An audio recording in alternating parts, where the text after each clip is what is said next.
Welcome to Powered by Her, exploring the stories of how area women power their business. Hear from the growing network of female entrepreneurs of the Upper Cumberland with your host, Tiffany Anton, director at the Biz Foundry. Powered by Her starts now.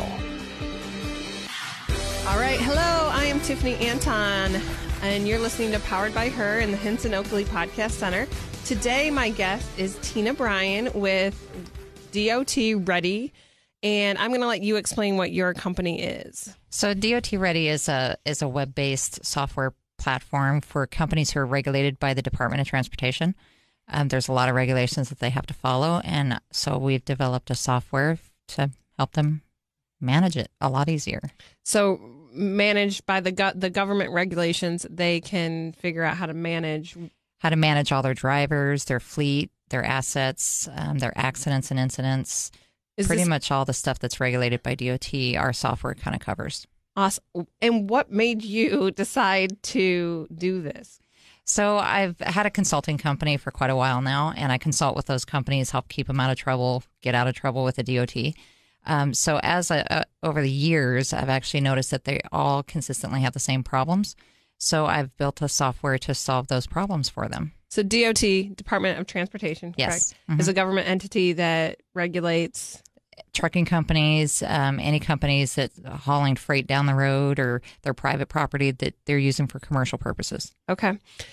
Were you ever a truck driver yourself? I actually do have a CDL. I've had my CDL for quite a while now, but I have not had to drive for quite a while. But you have. I do, and I keep my CDL active for, just in case. You never know if I have to get back in a truck at some point. I deal with a lot of customers that have trucks, so every once in a while it does happen. So how long was your truck driving journey? So I actually owned a company back in the 90s, and then going all the way up until about 2003, where we had trucks. We weren't necessarily what you would call a trucking company. And I hear from a lot of companies, they always say, but I'm not a trucking company. That was me back in the day. And we got audited by the FMCSA or DOT, and I got in a lot of trouble. So whenever I got in all that trouble, I kind of made it my mission to learn about the DOT regulations, and it kind of ballooned from there. People just kept calling me, asking me to help them. So you became the expert in this. I did, and I've actually taught thousands of people at live seminars and going into their corporate offices and teaching their management and team and their drivers too. We do driver training as well. So what motivated you to become an entrepreneur? So I started reading books whenever I was in grade school, and I've always been interested more in nonfiction, biographies and things like that. So in grade school, I was reading, all these entrepreneurial style books, and it just was in my brain. It was just there, and I've always been that way. I don't know what necessarily inspired me. It's just I just have that entrepreneur brain. So have you always owned your own business? Have you ever worked for the man? I have done a little bit of both, actually more owning my own company. I started my first company when I was 19, and I have worked for a couple of companies, so I've kind of been on both sides. And I feel like consulting, you are always working for somebody else. They're your clients, so you are working for them. But what was your company when you were 19? I actually started a cookie company. A cookie company? Yes, I had a cookie company. I had distributors, and they would actually take my cookies to stores. And I started a little early. I left home when I was 12, so I kind of had, I did everything I did to support myself, and yeah. So these distributors were answering to a 19-year-old. Yes. And yes.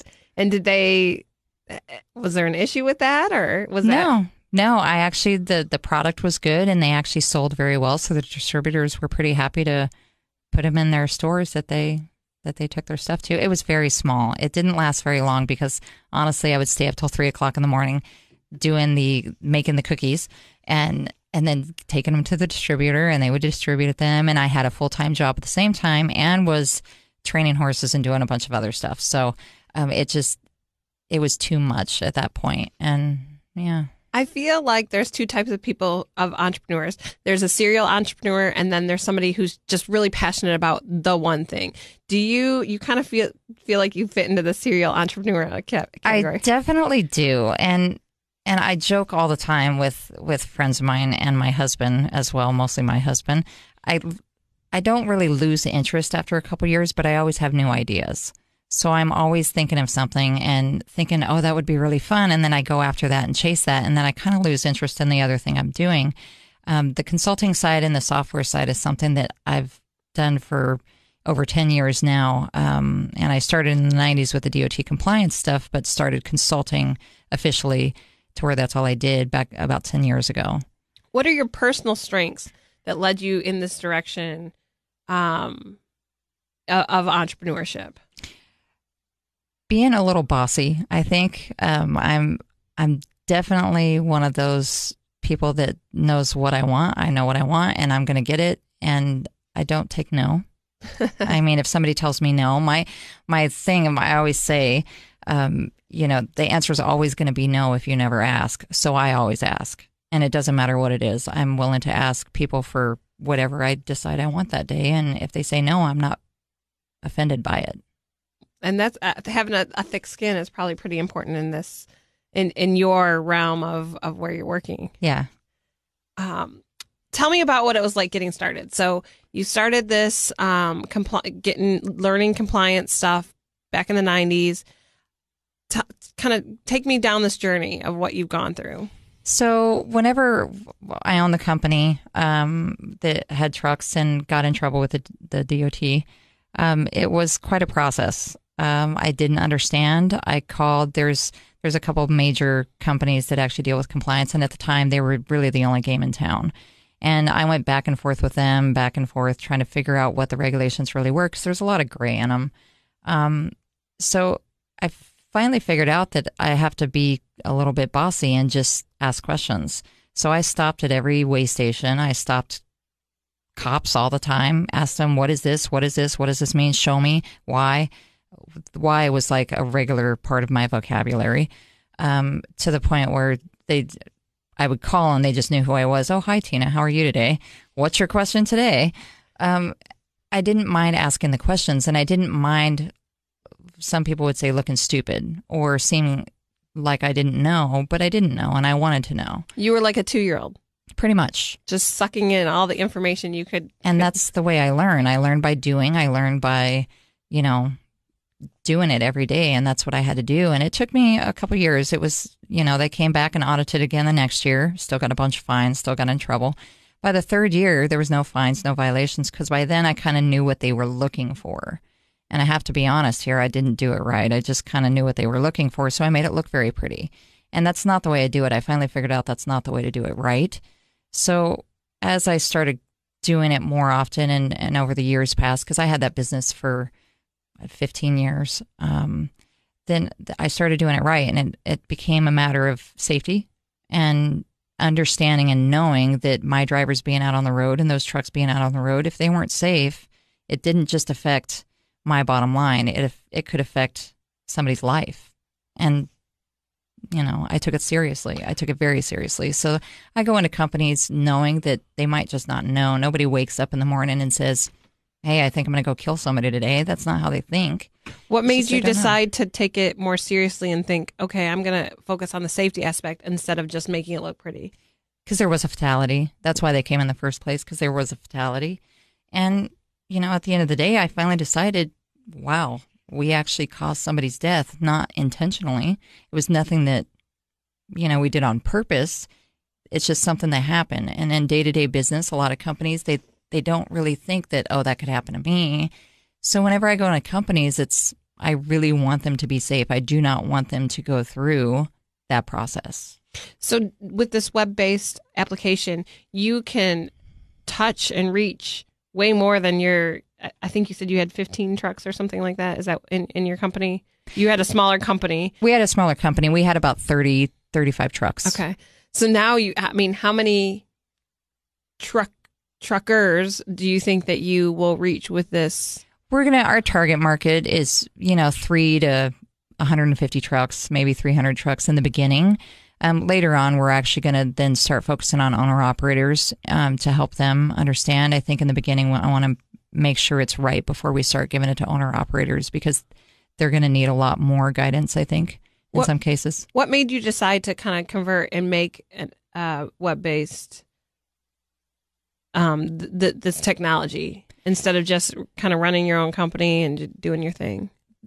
Because as I went, the more I go to companies and I see the different operations, I kept seeing the same problems, the same issues that they all seem to have, and not all of them necessarily, but it was a trend.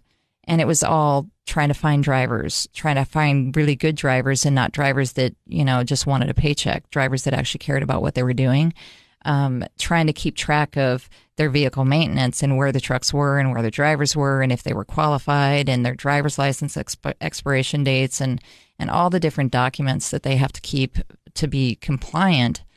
I wanted to find a solution that would be helpful for them to track all that stuff, but at the same time, help them operate in a more safe and efficient manner to hire better drivers. Because at the end of the day, when you are driving down the road and you're going 70 miles an hour and your kids are in the car, you don't want to be driving next to an 80,000-pound vehicle where the driver doesn't care about his job, what he's doing. You want a good driver next in that truck. Yeah. So my goal is to allow these companies to hire better drivers. I'm Tiffany. You're listening to Powered by Her in the Henson Oakley Podcast Center. Today, I have Tyna Bryan with me, and we are talking about her entrepreneurial journey.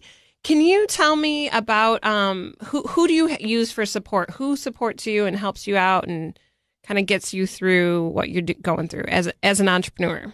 I would say my husband, for sure. He is a huge support to me. He's always my cheerleader no matter what. And my kids, they're grown. And, my son, he's an entrepreneur as well. He started his own software company and he does fantastic. And my daughter and I have another son as well. And they're all big supports for me. What advice did you receive early on that has helped you really change the direction or steer you in a good way with your business? That I can do whatever I want. Who told you that, or did you tell yourself that? I don't. I think I told myself that, and also all the books that I've read. It was always there was no excuses.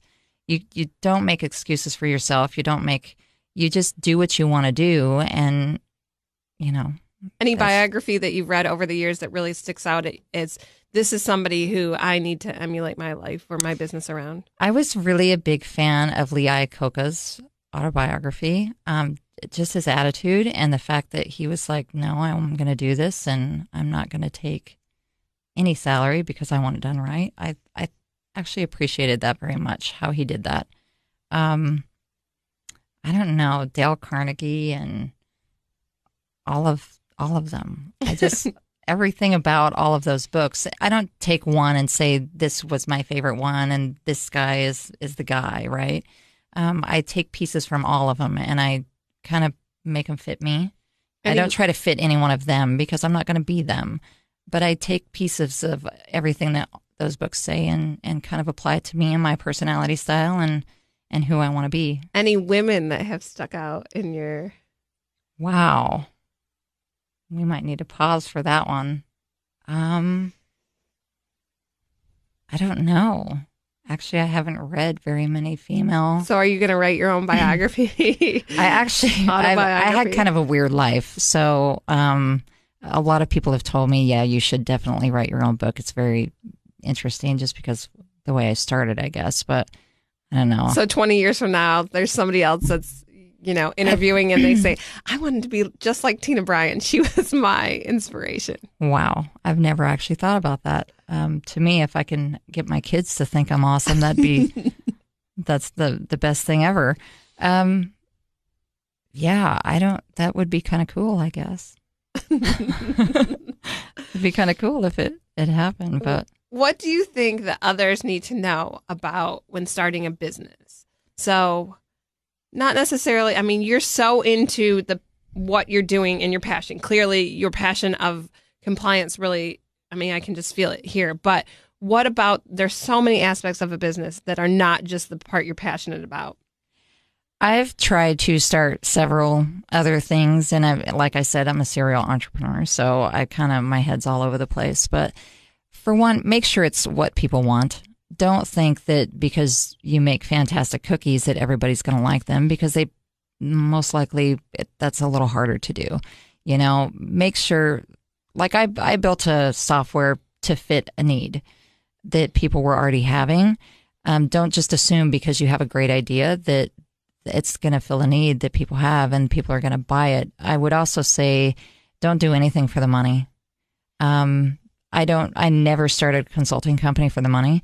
I honestly did not want a full-time job. I wanted to just go out and help people every great once in a while and kind of do it on the side. And it turned into a consulting company by itself.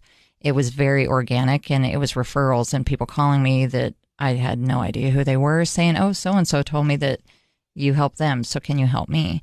I never did it for the money. I do make a living off of it, so obviously I charge money, but that's not my motivator. Do you find that it fuels your passion better if you're not focused on the bottom line as much as if you were, focused on the money? I am a serious accounting nerd, so I love looking at numbers. I love projections. I love budgets. I love all of those things, but I absolutely hate at the end of the month, every time I'm looking at my profit and loss, it drives me insane because I'm always thinking, oh my gosh, why did I spend that money on this? I should do this. I should cut this. I should cut that. I do not like looking at my profit and loss. Whether I'm making money or not, I still don't like doing it. Even though I'm a numbers nerd, which is kind of weird. I think sometimes I get nervous and I think, oh my goodness, I should be doing better, or I didn't meet my projections, or, oh my goodness, I'm way over my projections and I did really well. And then I get nervous about having too much. It's kind of a weird thing. And I think most entrepreneurs don't think about it. They only think of all the good stuff. And you have to be prepared for the stuff where it's yourself setting you back, not anybody else, or not any one thing or multiple things. I think most of the time we get in our own way. I get in my own way definitely every month when I look at my profit and loss. I'm Tiffany. You're listening to Powered by Her in the Henson Oakley Podcast Center. I have Tyna in today from DOT Ready, and I want you to tell me about a time that you have faced a challenge in your business or as an entrepreneur, and kind of tell me how you got through that, what you did to keep going. So there has been, probably recently, I suppose in the last year and a half or so, I had some serious challenges with developing the software, and I'm not a technology person. I can turn on a computer and do some things on, Excel, but that's pretty close about it. And it was very challenging, and I thought there for a minute that it was dead, that it was not going to happen. And I've spent years kind of designing how I wanted the software to be. I just didn't know how to write the code. And I had some big hurdles, and I thought the software project was completely gone. Then I went to Biz Foundry, and they actually have an amazing staff there. The Biz Foundry is wonderful, and I found new developers. And honestly, I think the biggest challenge is not giving up whenever you know deep down that it is right. Did you feel like you were getting that no that you don't accept on the software side of things, that you were kind of getting, that you thought kind of the world was telling you no with it a little bit? I never actually got that thought. I thought it was more like everybody else wanted it, so they didn't want me to have it, and they kind of, were trying to be a little shady on it. Honestly, I think at the end of the day, I can accept failure every day because everybody has to fail, otherwise they don't learn. But I cannot accept somebody saying, you can't do this because I said so. If I say so, that's different. But I also can't accept wallowing. I'm very much a person who doesn't have pity parties, although I allow myself to have pity parties. So in my mind, I say, well, I'm going to have a meltdown, big time. Like I'm still going to have a serious meltdown. And I do. And I allow myself that meltdown, but I give it a time limit. And I say, okay, I'm going to sit here for 3 days and I'm going to cry and sob like a little child. And then at 3 days, I'm going to get up, I'm going to put my pants on, and I'm going to go back to work. People get lost in the wallowing sometimes, or the pity parties, or this failed and oh my goodness, this happened and that happened. And that's normal. That's what's going to happen. But at the end of the day, you have to give yourself a time limit on wallowing. Because if you sit there and wallow, you're just going to waste your life away wallowing on the past, on things that could happen, coulda, woulda, shoulda all day long. But so what made you during that time think, okay, I need to figure out, because you hadn't heard the Biz Foundry at that point, correct? Correct. So what made you keep pushing forward of, I need to find the right people to help me, and I need to find something. There's some answer. There's some answer out there. What within you kept you going? Because I was not ready to accept this defeat. I mean, I wasn't going to accept it. I'm a fighter. Always been a fighter. I wasn't going to accept somebody saying, this is mine, you can't have it, and whatever. That's not who I am. I think deep down you have to be a fighter, not literally. You don't have to go out and knock people out, but you definitely have to be somebody who is not going to take it. Did you have to know some legal aspects of the background of what was yours technology-wise and what ideas were yours? Did you have to have some knowledge with that? I actually did go meet with an attorney, a local attorney here in Cookeville, who's fantastic, and he guided me. He's the one that actually directed me to the Biz Foundry, and said, look, this is what I do know, this is what I'm not sure about. Guide me and tell me what my options are here. And he did, and it was very clear that, you can say his name if you'd like. Oh, Kevin Christopher. Yeah. You're allowed. Oh, yeah, I didn't know who it was. And Kevin guided me and said, you're absolutely correct. This is your stuff. There's no reason. And it was just kind of one of those weird things. And I definitely say I'm a person that likes to meet face to face. So never again will I do anything where I cannot meet the person face to face. Well, and I'm sure as an entrepreneur, pushing yourself to take that step of, no, I think I'm in the right here. Let me go find out with somebody who will tell me yes or no. That's got to be a tough decision to make, whether you just fold your cards and walk away or whether you keep fighting for what you want. And I trust hiring a professional. I'm not a lawyer. I don't know. I'm very good at understanding the law and being able to read it and understand what it means, but I'm not an attorney. So I believe when you hire somebody as a professional, you trust their opinion. And if he would have told me, no, you pretty much should just shut it down, and I would have listened to him, because at that point, that's what his job is. He's the professional. I'm going to listen to the professional. So yeah. What are some words of encouragement that you would give to somebody else going through a similar situation? Definitely get the right people around you. First off, no matter what, always have the right people around you who actually are professionals or have the expertise in that area, whatever area it may be.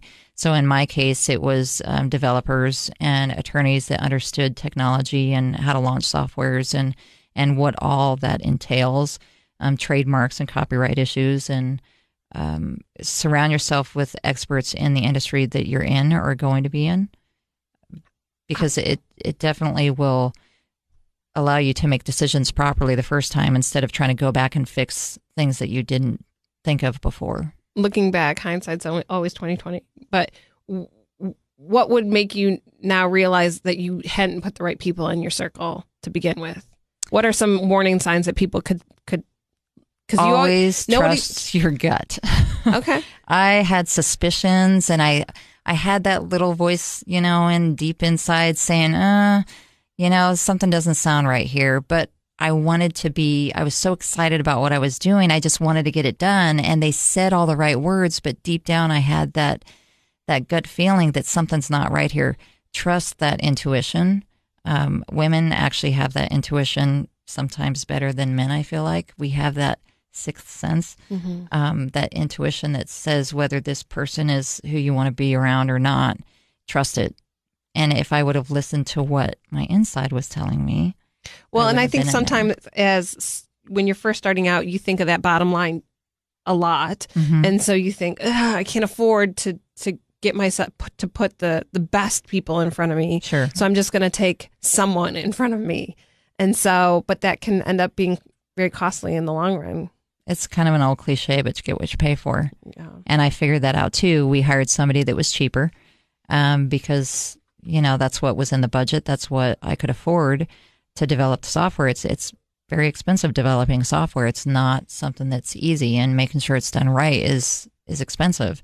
So, we hired somebody that gave us a better price up front. But what I figured out is, it's not always a better price. Yeah. So I'm Tiffany. You're listening to Powered by Her in the Henson Oakley Podcast Center. I'm here with Tyna.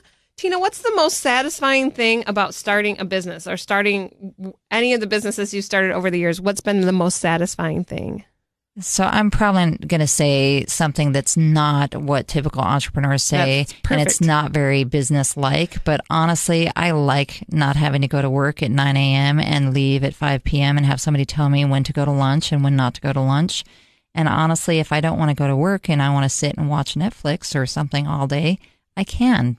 I think that's very satisfying that I can pick my own schedule. And bringing your dog to work with you. And bringing my dog to work. And yes, I like being my own boss. I am not a very good employee, honestly. And I think knowing yourself is really important. Yes. To know what powers you, what gives you passion, that's important to know to be successful in life. Absolutely. If I want to get up at noon and work until 3 a.m., I have the right to do that. But in a regular job, you can't just say, hey, boss, I don't want to come in till noon and I'll stay till 3. Most bosses don't really like that. So yeah. And when you're your own boss, you get to do what you want. Exactly. Thank you so much for joining us today, Tyna. I'm Tiffany. You're listening to Powered by Her in the Henson Oakley Podcast Center. Thank you for being my guest today. Thanks for having me.